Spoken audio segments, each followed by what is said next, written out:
They say Playboi Carti died once, that night, under a full moon. He disappeared, and when he came back, he wasn't the same. The voice was different, darker. The music, it wasn't rap anymore, it was something else, something unholy. He was no longer dropping songs, it was more like dropping spells. The ad-libs, they were like whispers from a different world. His fans, no longer fans, now followers. They painted their nails black, upside down crosses, screaming the lyrics like literal scripture. They say Carti sold his soul, and the truth is maybe he did. See, the world never respects the first person to walk through the gate, but Carti? Nah. Carti kicked that bitch open and made the world come to him. They called him a joke, now they copy him. They mocked him, now they dressed like him. They feared him, but now they worship him. So the real question here for you, are you sitting there waiting to be accepted? Or are you willing to burn it all down and start your own cult? I wanna first talk to you about conformity and reinvention. We exist in a society today. You look around, this is proven fact. Most men and women are living quiet lives of desperation. Now, why is this? The reality is, we are forced to conform, to exist in a very specific world. This world is also the source of incredible unhappiness. Depression, suicide, all indicators of unhappiness are swelling while we have more and more excess, abundance, money, whatever you want to call it. The world is getting better and yet people are falling apart. Enter someone like Carti, polarizing, no doubt, but unapologetically being who the fuck he wants to be. Unapologetically swagging it the fuck out. Unapologetically committed to what he's doing, committed to his craft, committed to being fucking real. You see, in today's world, that invites criticism. In today's world, that invites people attacking you. It also just so happens to be the key to fulfillment. Now hear me out. Carti wasn't always the vamp though. Perhaps the most impactful piece of advice I'll ever give you is that this is a marathon and not a sprint. When you zoom out, literally anything becomes possible. But when you're hyper fixated on where you're at now or the past, it's a recipe for being discontent. I firmly believe you should be distant from the past, disconnected, very real about where you're at today, and absolutely fucking delusional about the future. When Carti started in 2015, he wasn't saying, hey, I'm gonna pop out at Rolling Loud tomorrow and absolutely shut this bitch down. He wasn't saying, I'm gonna be out there with screamo guitar players just popping shit. No, he said, this is where I'm at today. What is my path forward to get to that end goal? 2015, Broke Boy comes out.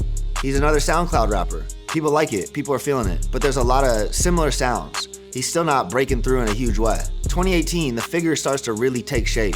Die Lit. You start to feel the essence of like just really savagely not giving a f. Stories start to percolate at the time as well. I remember one of the first Carti stories I ever heard was Iggy Azalea's giving birth to his child and Carti wasn't there because he's playing 2K. Absolutely not giving a f. This man didn't even come to see his son be born. He went to Philly to play the PlayStation with little Uzi. He thought that was more important than seeing his son be born. This image starts to curate and craft a cult. I'll talk to you about cult dynamics later and what makes them so effective, but Carti starts to master this practice. And then in 2020, he full sends Christmas Day, A Whole Lot of Red, a demonic album on a sacred spiritual day.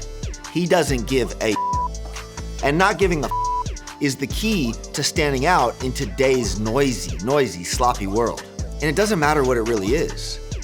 People are demonic for loving it. No, the truth is people are drawn to these characters, to these ones brave enough to stand up for their own truth, for those brave enough to disrupt and really disrespect society. Society's wrong, not you. At this point, he's becoming cult-esque worshipped. But let's take it to another level. After A Whole Lot of Red, we move on to I Am Music. Now, some say it's because Joe Biden was in office that he didn't want to drop it.